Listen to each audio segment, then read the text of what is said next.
Episode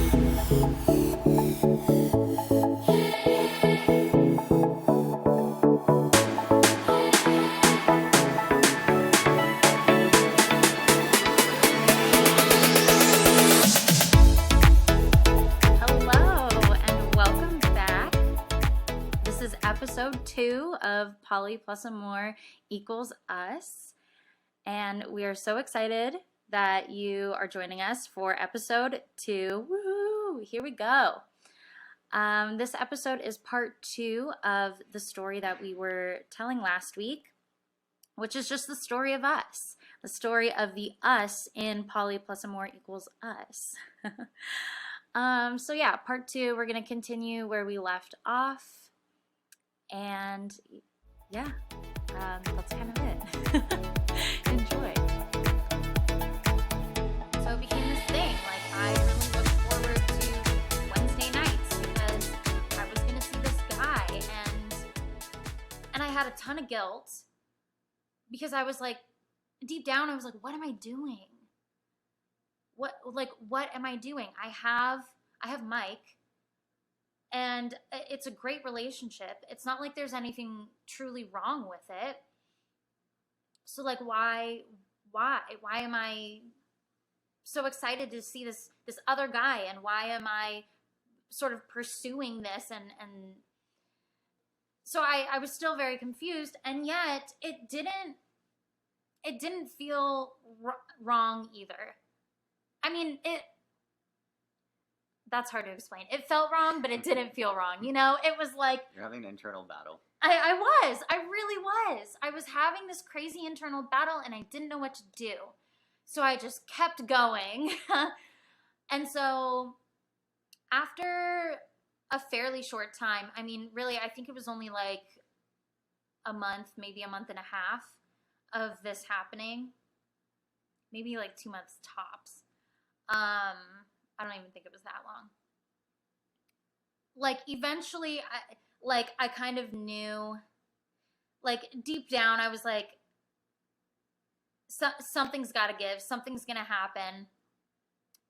And so one night, I got really super drunk. I mean, I got really super drunk every week. This is not a good time. Yeah, I got really drunk, and I blacked out. And I don't remember going back to his place. He lived really close by. This wasn't the first time I had been to his place either. I should say that. He lived really close by. He lived walking distance to the bar that we would go line dancing at. And so I had gone there before. But every time I had gone over there, we had always just talked. Just talked. Nothing ever happened. But there was a part of me that wanted something to happen. And so that really contributed to that sort of internal battle that was going on. So then, yeah, finally one night, got super drunk, got blacked out. Don't remember going back to his house.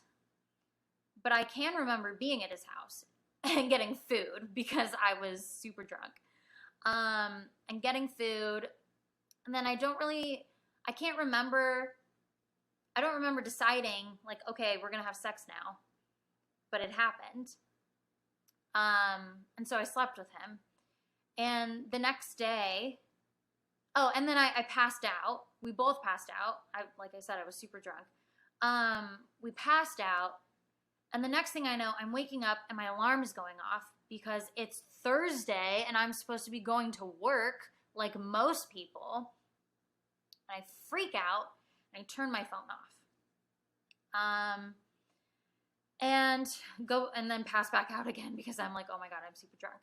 So eventually, after, some time, like halfway through the day, I go back home. And Mike is there because he was like, he woke up. He wakes up before me. He woke up, saw I wasn't there, freaked out. And we'll get to your side of the story eventually. Yeah. Yeah. But so he freaked out, was like, where are you? I didn't know what to do. And so that's why I turned my phone off. So Mike ended up calling out from work because he was super freaked out. I didn't come home. He didn't know what happened to me. You know, anything could have happened to me. You know, I could have been murdered. Like, who knows? So I come home and he's home, and I was like, I can't lie about this. You know, one, I think it's pretty obvious. You know, like what happened. But yeah, I was like, I can't lie to you about this. Like, yeah, I cheated on you. And so it was really hard. It was a really hard time. That day was really hard for both of us. But over the course of like the next week and then the next month, this was like all we could talk about because it was a big deal, you know? And the big thing for me is I remember that, I'm pretty sure it was that day, either that or the next day, when I can remember sitting on the couch, like I very vividly remember it, like having this conversation and talking about like, well, what happened and why and all of that stuff. I remember saying like, this is going to happen again. And this was the first time I had ever really admitted that and kind of put the pieces together. But, you know, I was like, this has happened to me before, but when it happened before, I had always broken up with my boyfriend beforehand. So that way, you know, I wasn't cheating, you know, or I had found a way to sabotage the relationship so I could pursue things with somebody else. So I finally noticed this pattern and put it together, and I was like, this is going to happen again. I don't really know why, but like, it's going to happen again. And because I was like, I still love you. And that was the thing that didn't make sense to me. I was like, how can I still love you, but also want to pursue this relationship with somebody that I've developed feelings for? Like, I didn't know how to reconcile the two. How can I love you and also have feelings for someone else? How can those two things exist at once, but they are? And I didn't know how to reconcile that. And so that's kind of where this came from, like this is going to happen again. And that's kind of how, from there, how we kind of decided, like, okay, we're going to open up our relationship. We're going to be allowed to see other people.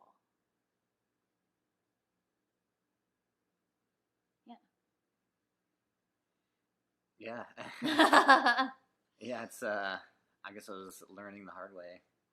Yeah. I could say. Yeah, definitely. So yeah, I mean there was just a lot of just anger and pain and yeah, but also a lot of patience and understanding and trying to figure out what exactly was going on. Yeah. Because you were trying to figure out what was going on with you. I was trying to figure out, you know, why you had done that, and also, you know, what exactly I wanted to do, and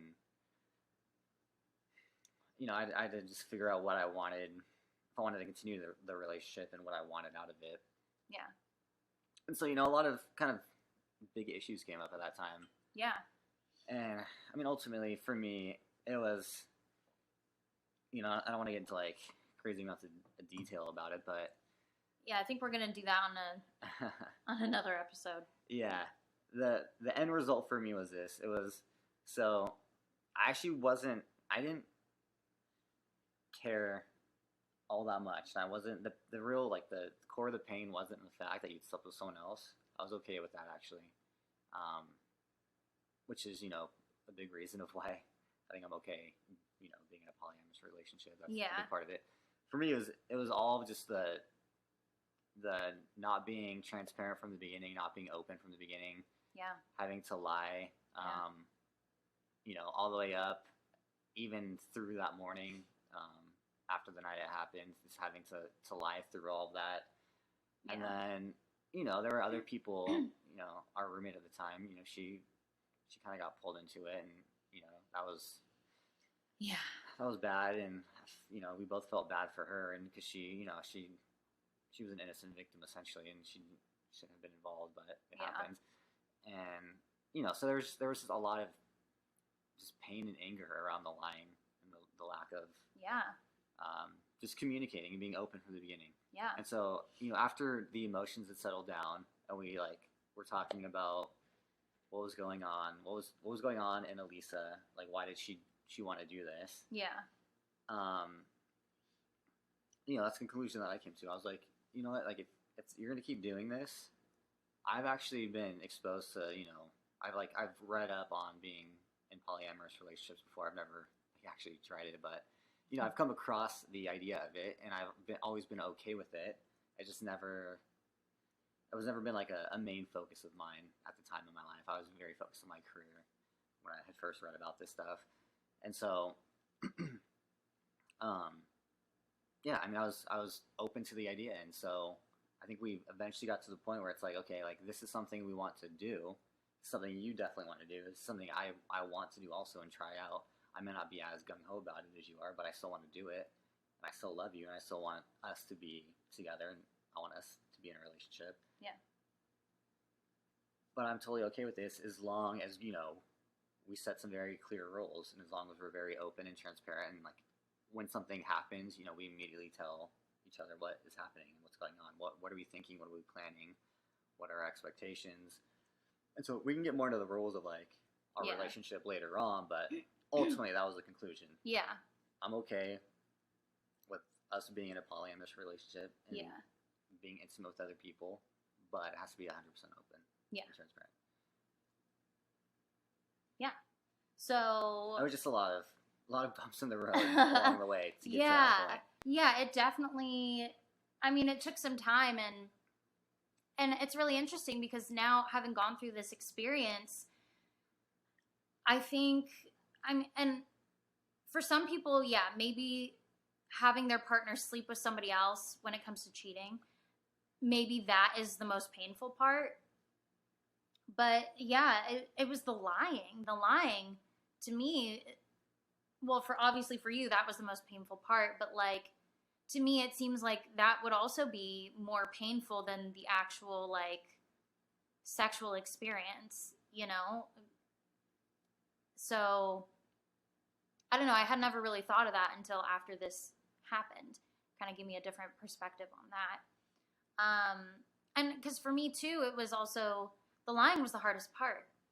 That is what made me feel so guilty. I didn't feel bad about sleeping with this other guy because, like, I really wanted to, and we'll get into that later too. But like that, I was like, there's this feeling within me that wants to get to know this person on a deep, intimate level, and sex is how you get real intimate. So that part, I was like, I do not feel guilty about that. What I feel guilty about is lying and hurting you. So, yeah, it took quite some time. So it took a few months for us to really come to this conclusion of like, okay, we're going to be polyamorous. Yay. But it took longer than that to sort of heal some of those wounds because, again, like I had broken Mike's trust, so I had to rebuild that.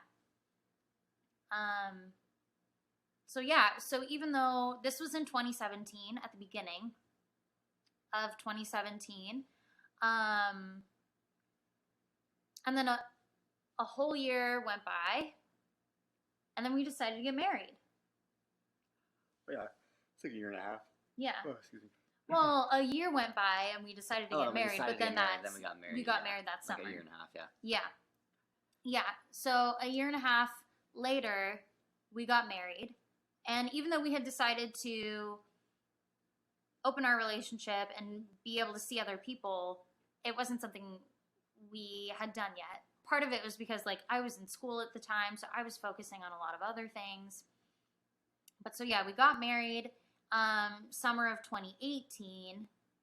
And then it wasn't until we moved to LA, which was the beginning of 2019, that I started dating.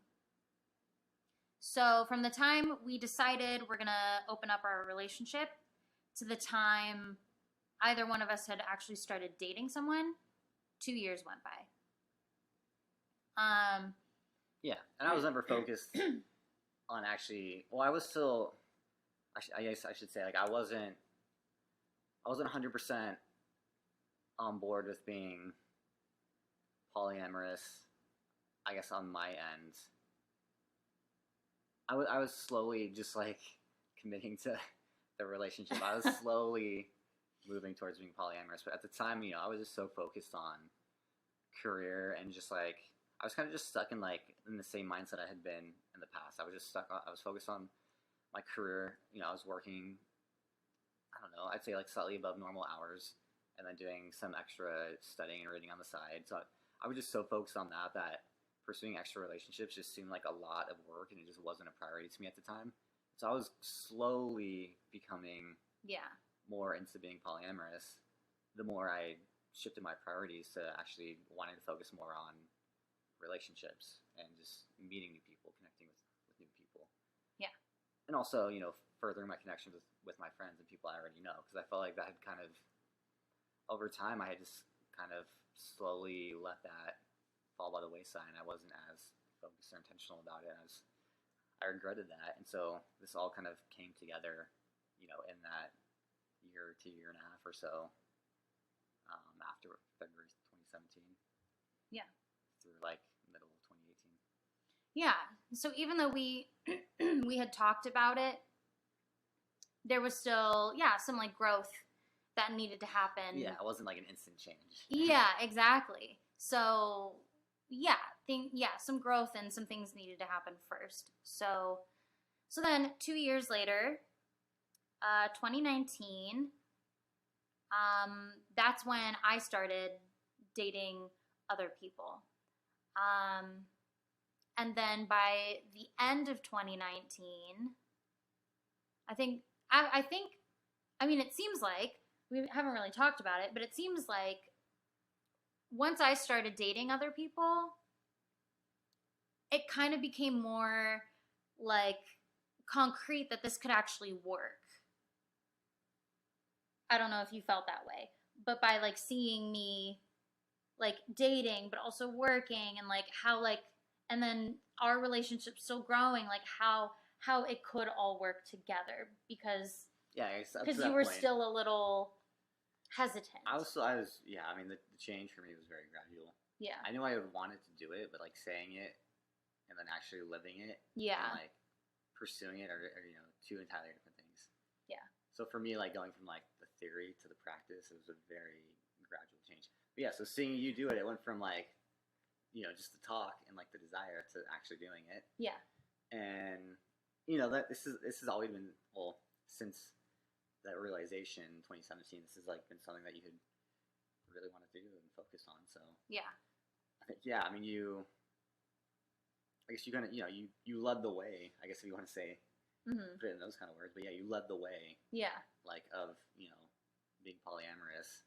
Yeah. And I'm still, I've had my one experience, and then COVID hit, so yeah, haven't really been able to explore too much since then. But yeah, I'm a lot more open to it,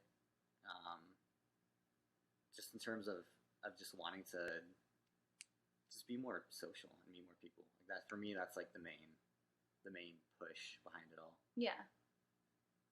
So yeah, we'll see. yeah. So, side note, what did you say? Went from the theory to the practice, or the theory to the method, or something? The theory to the practice. Yeah. Yeah, I don't know, but like, did you hear that? Did you guys hear that? Such nerdy phrases. Yeah, that's what it is. I know, it's just funny. Yeah, I know. I mean, it might be nerdy terminology. No, yeah, exactly. That's what I'm trying to say. Like nerdy terminology. And no, it makes perfect sense. That's exactly. The point is still the same. It's just the point is the same, but it's really funny that you use like. Yeah. I don't know. That's how I would describe like an engineering. Yeah. Like a concept design. Exactly. From like the concept phase to like, the prototype to like the build. So, anyways, we don't have to, let's not get into that. I know. I just think it's funny, and it kind of goes along with like this is why part of the reason why like the name of this podcast is also an equation. But anyway, okay. So yeah, 2019, I start dating, and then yeah, you had your first experience. Do you want to sum up like how many dates you've been on and how many? Yeah, because we're gonna get more into that later. Of course, a lot of the stuff that we've touched on, we're gonna delve deeper into in later episodes. So if you have questions, don't worry, they're probably gonna get answered. But yeah, so I started dating in like I think June, June of 2019, and I really was just dating people that I met like out. I work at a bar, and so all the time, there's tons of people coming in, and I'm a server, and so I'm, constantly, serving these people. Hello.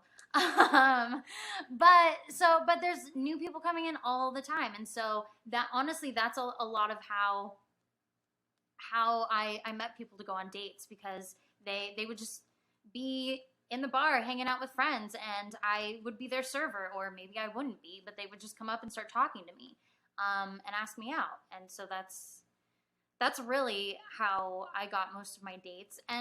But I wasn't dating a lot. I mean, I'm stuck in an office all day and then have to like go out and that's society. That's just how life is. That's just how life is. Yeah. But yeah, so but I mean, okay, but yeah, it sounds easy, but you have to realize that like 90% of the guys that are coming up to like talk to me or to hit on me, they're either like ridiculously drunk and it's gross, or they are just gross. So you forget it's like 90% that's a standard gross dating, and annoying. No, but I'm at my job. I'm like working. True, but I guess you are exposed to it more because you are like constantly at the bar. Yeah, exactly. So I mean, yeah, it sounds easy, but really it's only like not even 10%. It's probably like 5% where I'm actually like, oh, okay, maybe I will go out on a date with you. Yeah, you gotta filter through a lot more BS. Yeah, that's for sure. Yeah, exactly. But yeah, so I really didn't date that much. I think I only dated like a handful of guys that year.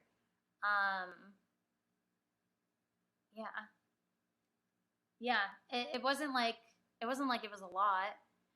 Yeah, but you were still, that was the first like time you really pursued it. Yeah. So. Yeah, and we'll get more into that, because it was really interesting, like the first time I dated someone having to be like, P.S. I'm married. Like that. So we'll get into that later. And then shortly after that, at the beginning of 2020, so it's still so weird to say like this year is 2021. Like to not say like, oh, at the beginning of this year, like no, at the beginning of last year, 2020. Yeah, because it feels like last year didn't even count. It kind of still feels like last year is still happening. Oh yeah, it practically is. But anyway, so at the beginning of 2020, Mike had his first experience. Yeah, so late 2019, that's when I was like, okay, I'm like really gonna start trying to like meet people. Before I would go out every now and then. I don't know, maybe I'm 33 now, so like my going out has like dropped off a bit, but I'm still going out several times a week, let's say 2 or 3 times a week.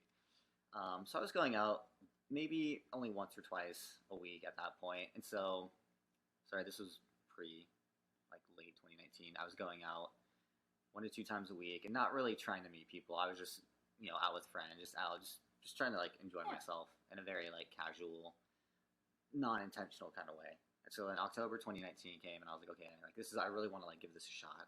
And so I was going out and I was meeting some girls here and there, but nothing ever really panned out where like I was able to actually go on a date until it was March 2020. Right before the pandemic hit. Right, yeah. So it was like early March 2020, right before the pandemic really hit. And so Elisa was in Costa Rica for her birthday, and solo trip. Sorry. And so I was like, okay, well, I'm just gonna go out and just hang out with some friends. And so my intention for this night, where I did meet somebody, was to go meet up with a friend around 9 p.m. In Hermosa Beach, and then we would just catch up. I hadn't seen him in maybe a few months. We're gonna catch up and just hang out. So it's supposed to be pretty casual. But then he ended up doing a happy hour around like 6 that day, and got a little too drunk and passed out. And so he passed out before texting me back, and so I already thought we were gonna meet up. And so anyways, I get to the bar and I'm trying to text and call him, and he's not picking up. So I'm like, all right, screw it. He's like, I assumed he passed out because he'd done that before. So I was like, okay, he's passed out. Like, I'm just gonna do my own thing. Yeah, you're already out. You're already there. I was like, yeah, I'm out. Like, I'm in a good mood. Like, I want to have fun. Like my goal, my intention, like these past few months is to meet people. So that's what I'm gonna do. And so I go to the bar. There's actually only one seat at the bar. I'll get into a little more detail in the story later on, but I end up just hanging out. I met this other guy. He was by himself. They were talking sports for a while, and he told me his whole life story about being the manager for Kiss, and he'd just gotten fired, and it was his birthday coming up, and so I just we befriended each other, and we got to know each other, and we were having a good time, and so I ended up buying him some drinks. It was his birthday, and then we got pretty drunk. Anyway, so I'm straight, by the way. I'm not bisexual, so this guy has nothing to do with like what happened at the end. Not that that would matter. No, not that it would matter, but just to be clear. Yeah. So I'm talking about a guy in the beginning of the story. But so, we ended up just like having some drinks, and we talked to a couple girls in the beginning, and you're broing out. Yeah, we're just having a good time. Just hanging out, getting to know each other. Yeah. And so, we were feeling good. We talked to some girls in the beginning. Nothing really happened there. And then anyways, she ends up getting kicked out of this bar, so we go to another bar. And then that's when there's two girls standing right by the bar.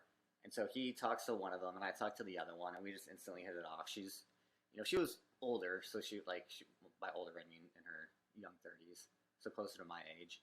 So we just kind of were on the same page. We were on the same level. It wasn't like she was like in her young 20s. Sorry, I wouldn't have called her older. She was the same age. Well, I mean, just like sometimes when I go out, I'm just like assuming a lot of people are just like in their 20s still. Yeah, you're just. So I'm thinking older. So like you were surprised that she was. Yeah. Yeah. Okay. Because I mean, usually when we go out, like, I feel like it's just 20-year-olds out now. Yeah. Which sometimes isn't always true, but in general. Anyway, so we hit it off, and we talk for maybe an hour, and then go to another bar and talk some more, and then just one thing leads to another, and then we end up going back to her place and having sex. And so that was my first experience, actually being with somebody else. And we met up. Actually, we texted a lot, but we only met up one time after that. And it wasn't even a date because, during this whole conversation, that first night we met, like, I told her about being in a polyamorous marriage, and she had also actually been involved, she had been involved with people who were in a polyamorous relationship too. So she knew all about that, and she was comfortable with it. But she eventually was like, I don't know if I could ever, like, I just can't be with someone right now who's married because I want to be married. Yeah. Completely understandable. And she's like, I know if we just keep seeing each other, it's like the emotions are going to get too intense. Like, we're going to start liking one another, and, the emotions are going to start digging in deeper. And, like, I just don't want to have to, like, experience the pain of, like, us having to, like, break apart, when I meet somebody and want to get married to them. So she just don't want to pursue a deeper relationship at all. Yeah. And then she told me that later on the next day, but we still hung out, and like we were still friendly for quite a while after that. We haven't seen each other, kind of since like mid-pandemic. But well, yeah. Also, the pandemic hit right after that, so even if you guys did want to see each other more, it was just awful timing. Yeah. we wanted to hang out because, we still liked one another. It's like, we just liked each other as people and wanted to hang out still and be friends. But Yeah. the pandemic hit, and that was early on when, like, there was a lot more uncertainty and a lot more fear about, like, how it could, COVID could actually spread. So we're just like, we probably shouldn't see each other since, we just met. Yeah. Part of completely different households. Yeah. So yeah, the timing sucked, and I also ended up the night after we met, I ended up getting a kidney stone. Oh, I forgot and about so that. We couldn't even hang out the second night because I was passing this extremely painful kidney stone. So Yeah. I mean, the timing it was not meant to be timing wise. Yeah. So yeah, I mean, that was my first experience, and then COVID hit, and so I haven't really been pursuing seeing anybody. Yeah. I'm just kind of waiting for things to somewhat get back to normal. Yeah. And so for most of 2020 was supposed to be the year for both of us that we really, it was like Mike had finally had his first experience. So we were both feeling like, yes, oh my gosh, like we're really going to do this. We're really going to, like both of us now, not just me or just, it was like, we're both going to do this. And then the pandemic hit. And so dating just like was the last thing on our minds because like we have each other. So like, yeah, that was like the last thing on our minds. I actually went on a couple dates in 2020, but not until like summer, right? Because in the summer, cases were really low. Everybody was outside. And so it was easy to just be like, hey, let's like meet and have, like at a restaurant outside and get to know each other. So I went on a couple dates in 2020. And we'll get more into this too. And then there was one guy in particular that I met kind of near the end of 2020 that I actually really liked. And things were going great, and then something happened in his personal life, and so he just felt like he couldn't see me anymore while he dealt with that. So but that's kind of like our dating lives in 2020. Didn't really happen. And so now, 2021, this is going to be our year versus 2020. We thought it was going to be last year. Just kidding. It's going to be this year. Or maybe like end of the year. Yeah, well, Middle to end of the year. Yeah, I mean, obviously, Hopefully. We're going to have to see how things go. Yeah, with like the vaccine and all that kind of stuff. So, yeah, I mean, who knows? But yeah, so that's kind of, but I also think, that's very much like perfect timing in a sense, because here we are starting this podcast, and then we're both going to really be starting dating this year, and we're going to be able to share that with all of you on this podcast. And so it's really going to be the first time for us to experience both of us dating, because that hasn't really happened. And so I think it's going to be really fun and really interesting for us to be sharing our experiences as they're happening with you guys, and as we're going through all of this stuff for the first time. So there's going to be, a lot of like learning that's taking place and a lot of growth that's taking place, and we're going to be sharing that with you guys. And I think,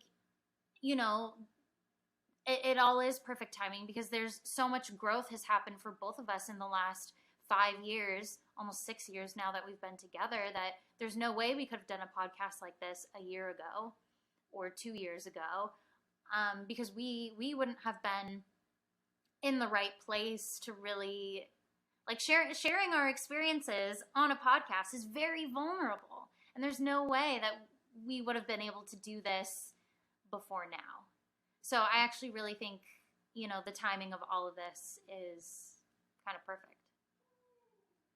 Woo! I don't know if you guys can hear that, but one of our neighbors was just like, woo! That was perfect timing. That was perfect timing. Yeah, no, I agree. I'm excited. I'm excited just because I think we're both in a good place of where we, we're very comfortable with being in this polyamorous relationship. We have a very strong love and foundation in our relationship. So I think we're ready, emotionally, to do this. So yeah, We'll see how it plays out. Yeah. I'm excited. I'm Yeah. excited. It's but yeah, COVID. The main thing getting in the way right now Yeah. of many things, not just this, but Yeah. we'll see. Yeah, we'll see. All right. So the last thing we have on here. You want to save that? Huh? Save that. You want to save it? Yeah. Let's see where we're at. Okay, yeah. Okay, we'll save that. Yeah. Cool. So then that's everything we have to share for now. All of our episodes are going to be coming out on Mondays. Most podcasts come out on a Monday. Yeah, so we're gonna be right there with all of the other podcasts coming out on Mondays. Please, if you liked this episode, click like on whatever platform you're using. It's gonna be on pretty much all of them. If you're watching this on YouTube, because we are recording it with video, this is a video podcast. If you're watching us on YouTube, click the like button or the subscribe button, so that way you can be up to date every time we put out a new episode. If you think it's interesting, awesome. Share about it on social media. Share about it with your friends, your family, anyone who you think might benefit from hearing our stories, because that's the whole reason why we're doing this. The whole reason why we're sharing our story is so that way other people can hear it and benefit from it and learn from it. So please, sharing this podcast is helping us share the whole purpose of this podcast. Yeah, I guess also if you're curious about polyamorous relationships in general, or you're even curious about being polyamorous, or you are, let us know if there's any particular topic you'd like us to address. We have quite a few that want to go through, but we'd love to hear what's on your mind. Yeah, and so you can reach out to me on Instagram. My handle, and that'll also be in the show notes, so you can look at it. But my handle is @_Elisa ELISA.Janelle JANELLE. So that's my Instagram handle. So you can reach out to me on there if you have any questions, if there's anything, you want to talk to us about, anything you want to hear us talk about, like sky's the limit, whatever, reach out to me. I'm here. All right. Is that it? All right. Yeah. That's it. All right. I know. Thank you guys so much for listening, and all right, we made it. We made it to the end of episode 2. That is our full story, in a nutshell. And I guess you can't really call it a nutshell. We took 2 episodes to tell it, but you get the idea. Yeah, so I really hope you have enjoyed these last 2 episodes. We would love to hear from you. As we start delving into more of the actual polyamory topics, we would love to hear from you, our listeners, and we want to know, what questions do you have for us? Is there anything from our story that you want to know more about? We're obviously going to get more into all of that in these next episodes, but if there's anything you're already curious about or you want to hear more about, please reach out to me. You can reach out to me on Instagram. My handle is @_Elisa ELISA.Janelle JANELLE. Reach out to me there. We're working on possibly getting an email for you guys. That's not our personal email. But for now, yeah, that's where you can reach out to me. Or if you have any questions for Mike or anything, reach out to me there. And of course, he's going to see it. We're going to talk about it. He'll get it. Yeah, so we're really looking forward to hearing from you and continue delving into this topic next week. All right, thanks for tuning in.